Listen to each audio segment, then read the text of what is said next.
Okay, welcome everyone. Welcome. We can see more people joining. That's great.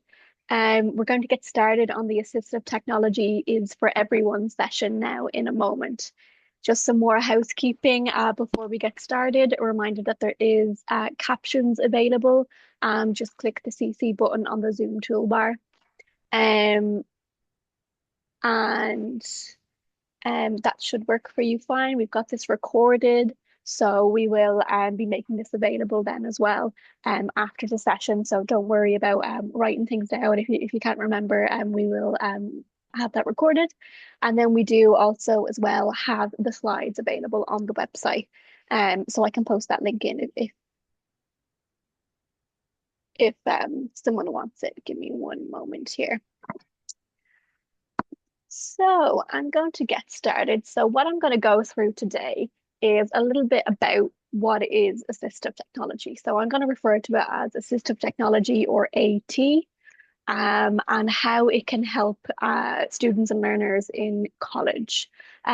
Maybe the people on the call, it's a fairly short, small group of us here today. So feel free if you do want to jump in with questions, just unmute your microphone. That's totally fine. Or if you want to put some in the chat, I'll keep an eye on the chat as well as I'm going through. We may have some parents on the call here. We may have students and learners themselves. So everyone welcome.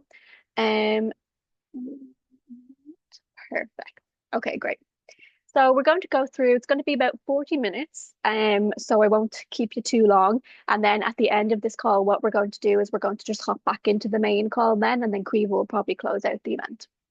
So I'm going to go a bit about what is assistive technology, what is the difference, what counts as assistive technology, how it can help you, and then we're going to go through some demonstrations, and then we can answer some questions as well. So that's all good with you. We'll get started.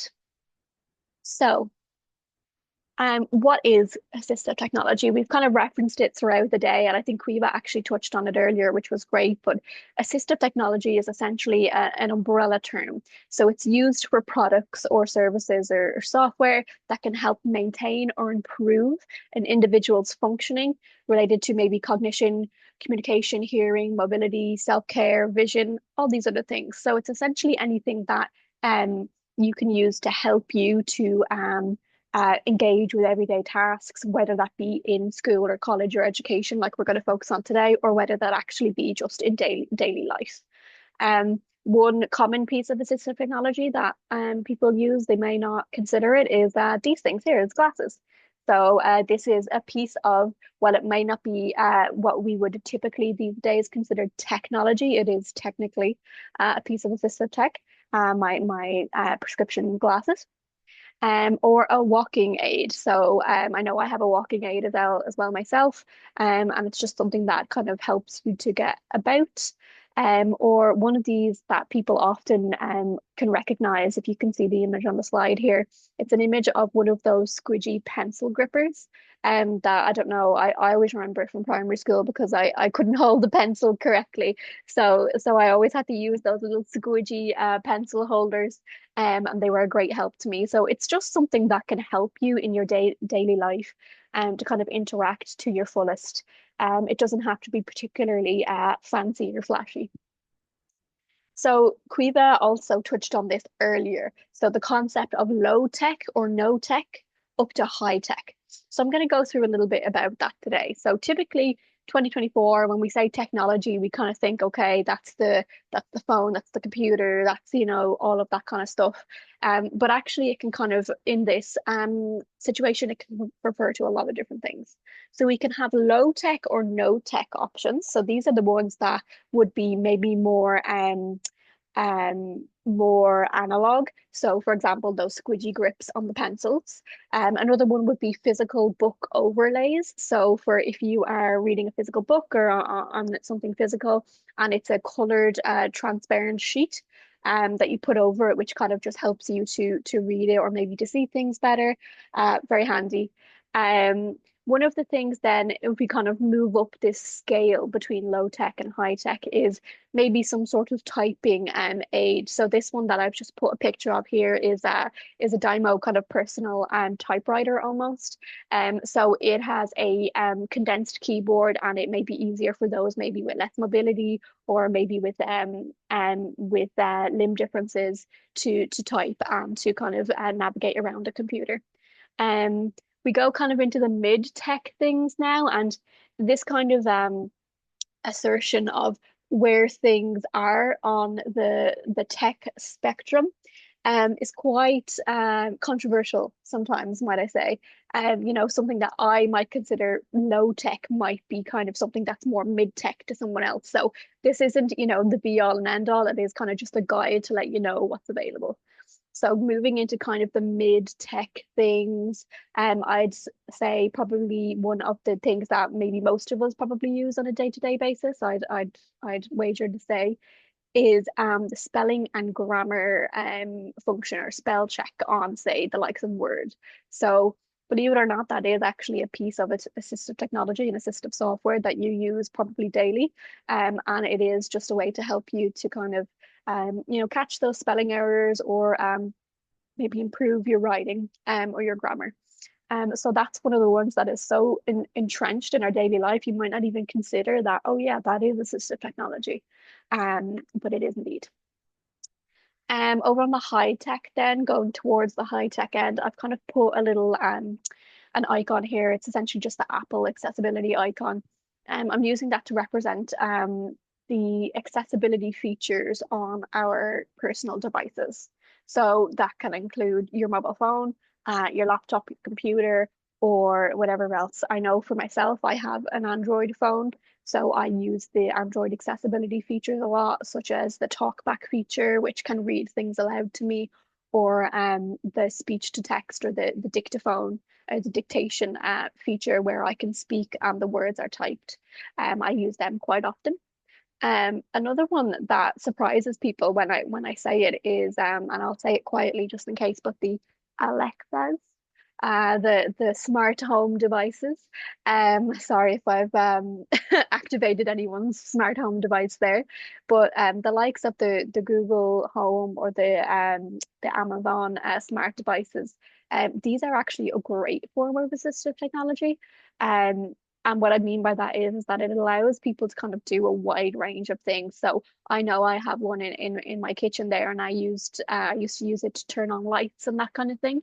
I had it set up to do that. Or what it can do is you can get it to set tasks for you, or you can Google search things. So say if you're not a fan of using the mobile phone, maybe the screen's too small or something like that, you can get one of those larger Amazon smart devices with a screen, and you can use your voice to verbally give it commands, and then it can give you the answer back verbally as well. So also really, really handy for anyone with literacy issues or who maybe just is busy and has time. I mean, I know a lot of people that I would know would kind of use it with the kids running around, and go, oh, can you just play this song for the kids or something. But that is actually a piece of assistive technology, which is maybe something that maybe people wouldn't consider. And then on the higher end of this low tech to, no, to high tech spectrum is kind of the dedicated specific software. And what I mean by that is, for example, I've used an image here of the icon, the logo for a screen reading software called JAWS.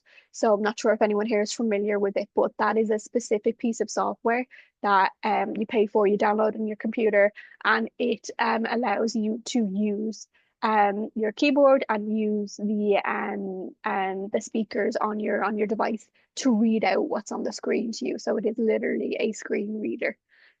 So that may be useful for those who are maybe vision impaired or again have maybe literacy needs, or even just I know for myself I use the inbuilt screen reader on my laptop a lot for when I have a migraine and the visual input is just not working for me.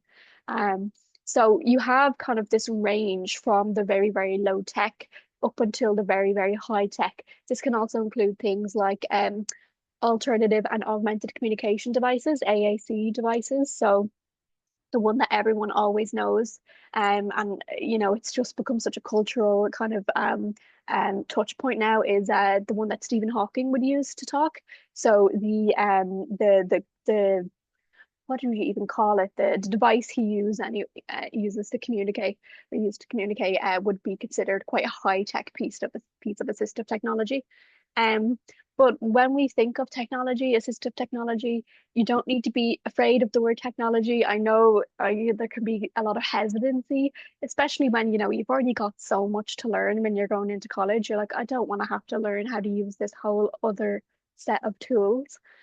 So what I want to do today is I want to focus on things on this spectrum of low to high tech that are maybe already inbuilt to what you're using, tools you're using every day. They may be things that are quite easy or have a low barrier to threshold to use. And things that can just make your life that little bit easier, that you don't have to spend loads of money and loads of time trying to, buy or figure out how to use or anything like that. So I'm going to go to the next bit now. And this, I've kind of talked through this a little bit, but you can find assistive technology everywhere.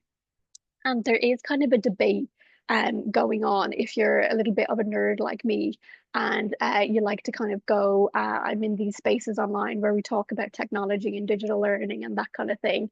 There's this debate that's been going on for years and years now about where the boundaries for what actually is assistive technology. So there's always this overlap between digital learning tools, educational technology, assistive technology. And basically what we want to do is we don't want to get too bogged down in the definitions as I mentioned previously, but you can find these things that can help you, different bits of technology in all aspects of your life. So on your smartphone, on your tablet or your iPad, maybe that your school might lend to you or that you have at home, on your desktop computer, your laptop.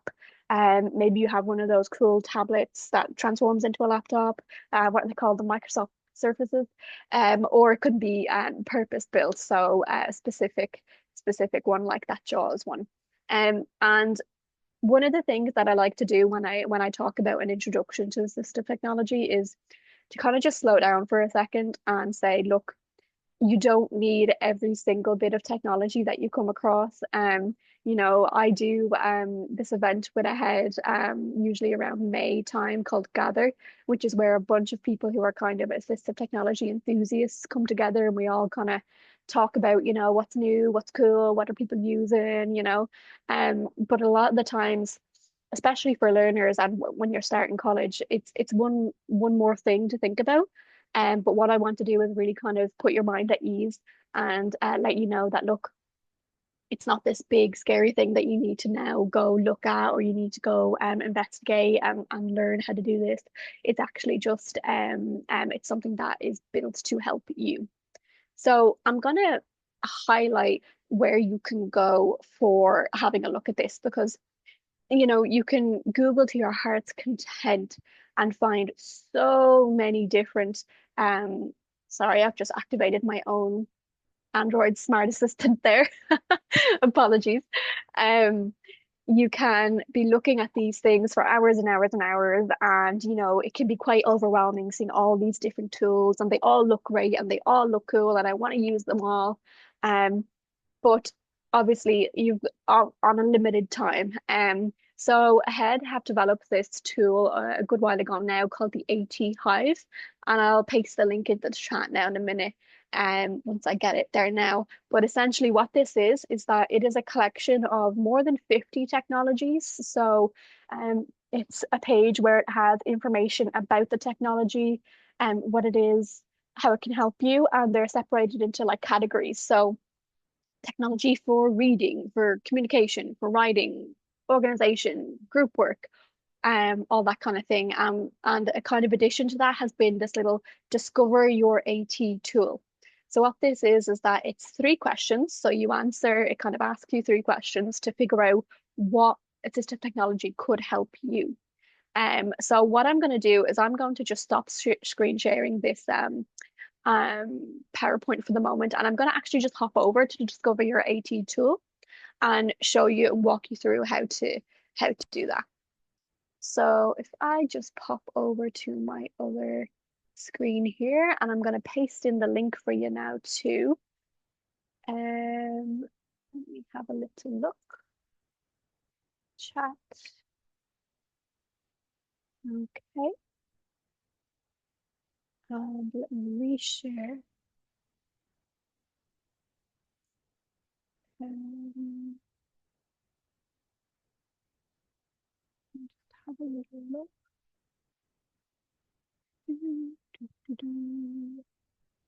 Okay, fabulous.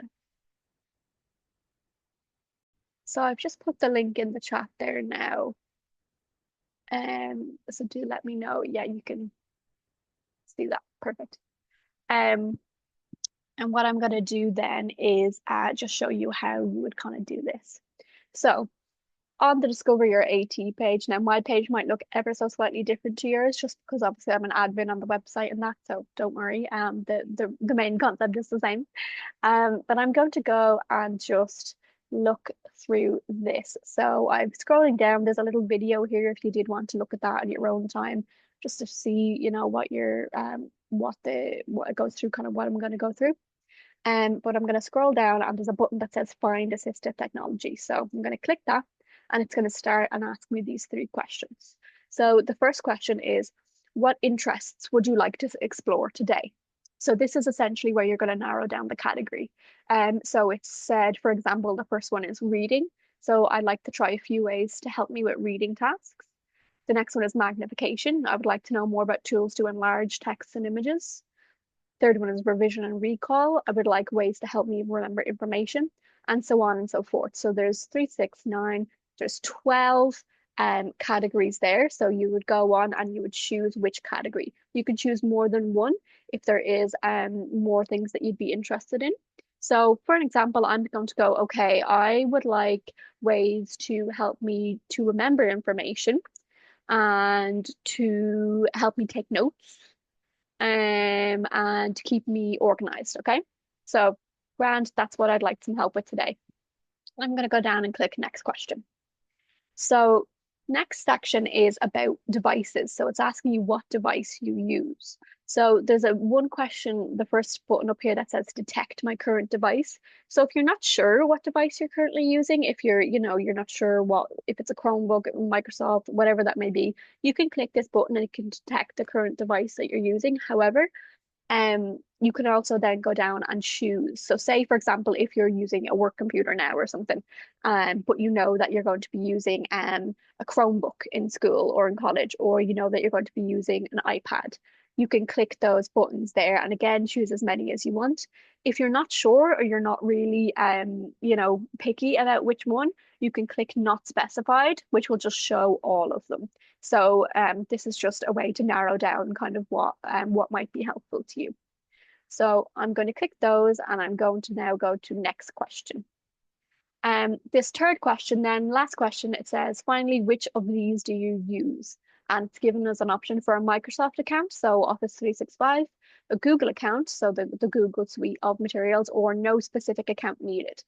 This might be relevant for if you are, say, for example, way back when I did my undergrad, in UCD, I know that they gave us all access to a Google suite of tools. So I might say, okay, I'm going to click Google because that's the one that I know that my college uses. Or for example, now I would do Microsoft because I use Microsoft quite a lot. You can also just click no specific account needed or just leave it at that. So you're not fussy about the account. You just want to have a look and see what's out there. So I'm going to click show my results and it's going to give me some AT matches. So you can see here, it says here the AT matches from your search, and it just gives me the answers that I did to the question. So I chose revision and recall, note taking and organization. I chose a Chromebook and an iPad, and then I chose no specific account needed. So I'm going to scroll down, and it's given me some options. So I can email the results to myself for a later date. So say if I'm rushing, I'll just enter my email there and send, or I can try it again by going back to question one. And then I'm just going to scroll down and you can see with the current search and filters, you've got matched with 6 of 53 records. So that means there's 6 suggestions for assistive technology. So I can see here the first one is caption ed, and I can say, okay, it shows that it works on there, and I can click tell me more. What that'll do is it'll just bring me to the page for that specific technology. It goes through a little bit about the cost, what the key features are, what it's most useful for, and then what you would need to use it. It also goes kind of how it can assist people, top tips, and then there's usually a video demonstration as well, and some just little bit of information there. So if I go back, I can see, okay, I've got the Caption Ed, I've got Glean, I've got MindMeister, got a Pomodoro technique, Read and Write Gold, YouTube. So these are a bunch of different options. So what I'm going to do is I'm going to go and I'm going to just click into this one, say, so Glean. I chose this one because it's been mentioned a few times today already. I know about Quiva, and I believe it was the other lady from the SU who mentioned that Kira, who mentioned that she uses this as well. Just confirm that you can still hear me there. There's a question in the chat. All good? Okay. Oh, we're all good. Okay, sorry. Perfect, thank you. So I'm going to go through Glean, and what I'm going to do is I'm just going to show you a demonstration of Glean. So say I have gone through this Discover Your IT, I've decided I've gotten these answers, and I say, okay, Glean looks like it could work for me. So it says cost, it's paid, but it has a free trial, and it works on these platforms. It's most useful for recording lectures and meetings, and primarily records audio, but typed text can be added as well as images. And its key features are this, this, and this. It has a little bit of a demonstration there. Our top tip: so practice using Glean before you bring it to college or work. Sit in front of your TV, record the audio, and try color coding the audio and creating different sections. So you can practice how you're going to use it. And then there's a demonstration video there, which you can watch on your own time as well. So I'm just going to pop over to my next tab over here. And I actually have Glean open in this tab. So this was just for this demonstration. I just signed up for a free trial. So that's what this is. It's just a free trial. And what they do is they give you a demo event as well. So I'm just going to double check just to make sure that my sound is shared. Share sound. Yeah, perfect. And what I'm going to do is I'm going to click into this demo event. So an event is essentially just your lecture or your workshop or your meeting, whatever that may be. So you can see then what, excuse me, how to use it. So typically what you do is you'd click new event, say that you're sitting in your lecture, or maybe you're taking your lecture online, but I'm going to go into this demo event. So this is a demo event that says time travel for beginners. So that's fun. Now there's a lot on the screen right now, so don't worry, there are ways that you can minimize this, but I'm going to go through a little bit about this. So we can see up the top here, we've got a recording button, we've got a play button, and we've got a speed button. Then we have a little section here that says 1 of 11. So what that means is that essentially if you have, you're going into your lecture and they've put the slides up, you can actually upload the slides as well and then click through the slides as the lecturer is clicking through them. And then it'll kind of record what they've said for each slide, which can be very handy, especially for maybe the more workshop or more kind of text heavy slides. With lecturers, you can kind of get a little bit more information about it. So this is a slide here, this time travel for beginners slides. Then over here we have a little section that just shows, okay, slide 1, time travel for beginners. I'm going to click play now. And what this is going to do is it's going to play the audio that was recorded. Now, of course, this is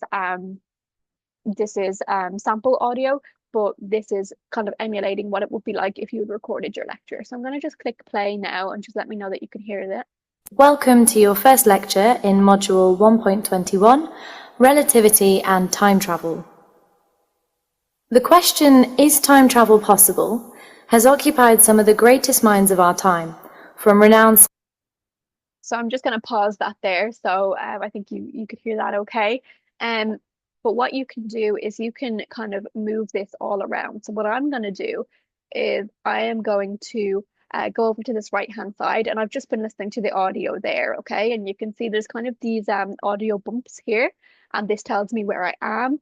This tells me where the next where there's a note, so I can make a note at a certain point in time, and then where there's an important piece of information. So I'm actually going to go up to, excuse me, I'm going to go up to the, oops, apologies, to the transcript up here. So I usually would use, the captions, so you can see that as we play it, then the transcript is coming up. We can also click on the outline, and it kind of gives an outline of each one of these kind of sections that the lecturer has gone through. So time travel and popular culture, the history of time travel realism and limitation. So if I were to click on one of those, it brings me over to the relevant slide, and I can see if there's any notes available. So I'm going to go back to the audio, and I'm just going to see, okay, at this point in the audio, there was a note added. So this could be a note that I added, and I'm going back to study. So I'm going to click on it there. To major blockbuster films. Just pause that, apologies.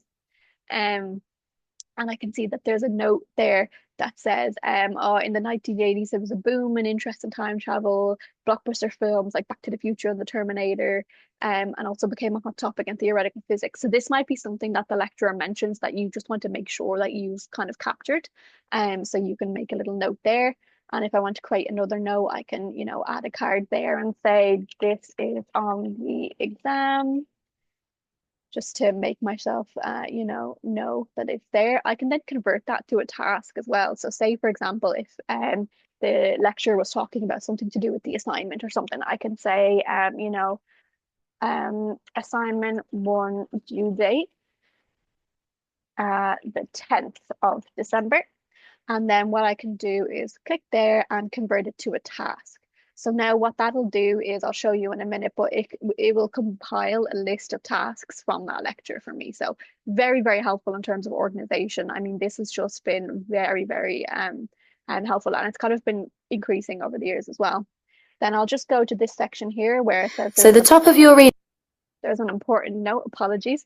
And what that has is I've added that there's an important label, and I need to get the recommended reading, and I've put a due date in there as well.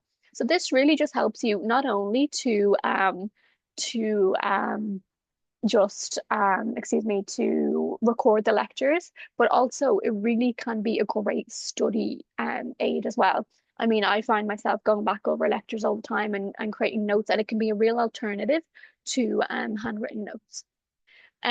So the other thing, that's basically what there is for Glean. There's a bunch of different ways that you can go through it, and you can have a little look and see. So we can have a look at our layout options here, and I can say, okay, I actually don't want the notes feed there, for example, or I don't want the audio and transcript. All these different options there. You can then add them to a collection, import audio, import different slides. And so it's a really powerful tool. Um, After that, what I'm going to do is show you one more tool. So this is actually something that Quiva mentioned as well. I'm just looking at the time here. We've got 10 more minutes, I believe. So we'll get that sorted soon. And I'm going to show you this tool. So it's goblin.tools. And actually, let me just put that link into the chat. So obviously I couldn't really go through every bit of assistive technology, and I don't think you'd want me to do that either. So I'm going through just two that have been mentioned today, and then hopefully you can go to the AT Hive and find out a piece of technology that might work for you. So the magic to-do list on Goblin Tools is one that I really like.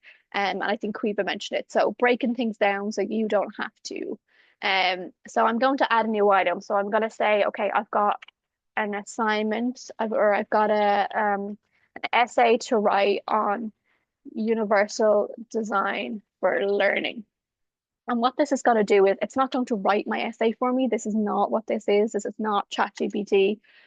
What this is going to do is that's now my task, but that is quite a big task. You've got to write an essay. And if you think about it, that can really be broken down into quite smaller tasks. So what I'm going to do is I'm going to go down to this section and I'm going to click breakdown item. So clicking on that and it's just working, loading there now. And what it'll do is that'll break it down into smaller chunks for me that are more manageable. So it's quite a lot there, but what I've done is you can actually edit this or you can, I'm just going to clear the subtasks for a moment. There's these little peppers here. Don't know why it uses peppers, but it does. And it asks how much breaking down do you need? So say if I did that and I seen 10 different tasks, I'd be like, oh, that's actually a bit too much for me. What I can do is I can move this pepper scale down a little bit and say, right, I only just need it broken down a little bit. And then I can do that. So I'll do breakdown for me again. Um, and you can see it's breaking it down into kind of more manageable chunks. So it said, okay, research the key concepts of universal design for learning, outline your main points that you want to discuss, write an introduction that captures the reader's attention, develop paragraphs. So things like that can really help in terms of if I want to really, really break it down. This can be very, very helpful for if you're like me and you might, get overwhelmed. Um, Okay, sorry, we're going to return to the event now. Apologies. I thought I had till 1. So I'll just stop that there now. Um, but essentially this magic to do is great. There's also a couple more bits and bobs up the top if you want to have a little look at. There's the formalizer, which can make your thoughts a little bit more formal. If you have trouble gauging tone in emails, you can paste your email in here and then see how that comes across. Something that I found very, very useful. There's an estimator, so tell me how long this is probably going to take. So basically, write a 1,000 word essay. Let's see how long that's going to take. That's estimated roughly 2 to 4 hours. So it can help you in your time management and your organization. It's really great. One of those kind of handy tools that's just available on your browser, no download necessary, which is good. So sorry, I think Kriva, am I out of time? Yeah. You're just about out of time. I'm going to Yeah. close All the good. breakout rooms and we're going to head back just for a quick 30-second thank you to everyone. So I'll Perfect. just close these breakout rooms now. Great. Thanks so And much, everyone. Really thanks a appreciate mil, it. And Danielle. yeah, I'll leave some links in the slides. Cool. I'm just going to check the other call. Actually, I'll just close them all now.